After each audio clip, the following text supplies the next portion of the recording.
What's up, members? Jack here, another Monday tip.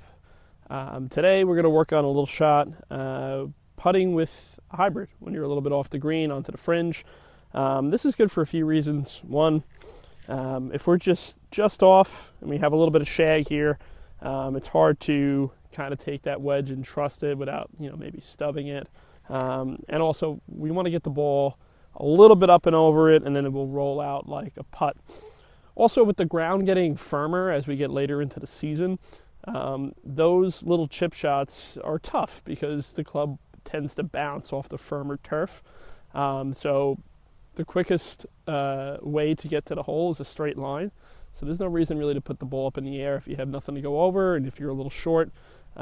This is a shot that really is useful to keep in the bag. And it's very simple.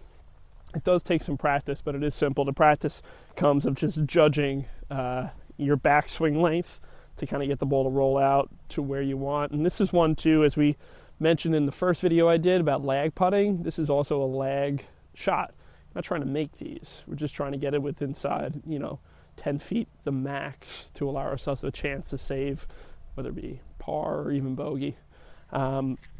So pretty simple setup. You are going to set up as you do putting.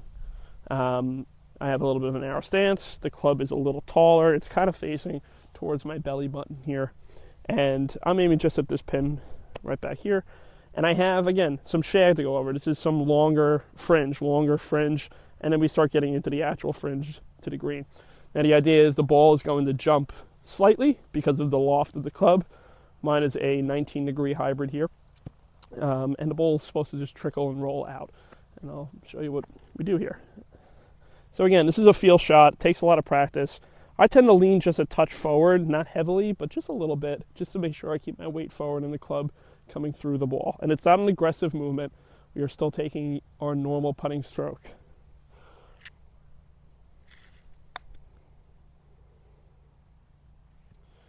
So just like that. You also, like you do when you putt, you want the toe of the club to release. So what I mean by that is we're not holding it off. We're taking it back and releasing that toe of the club. It just allows it to get a little more topspin on it and release towards the hole. Give you another one here. Club is tall. I have my weight slightly forward, and I'm just taking a normal putting motion. Go right through it. A little bit long. Let's see if we get one a little bit closer. And that's where it comes into that practice of judging how far back you take the club. And that is just a preference to most people. But the thing you really need to focus on is releasing. Don't hold that club off as you're coming through. Release it. Don't be afraid to release it, just like you do with a putt. Let's do one more here, guys. Narrow stance. Club's a little taller. I'm going to shorten my backswing a touch. And that one's a really good one. Very useful shot to have in the bag. It just takes practice and feel. If you have any questions with it, just let me know and I'll walk you through it. But again, with firmer turf, let's take the bounce out. Let's take the trying to lift something up in the air that really doesn't need to be lifted up in the air when you're not going over much.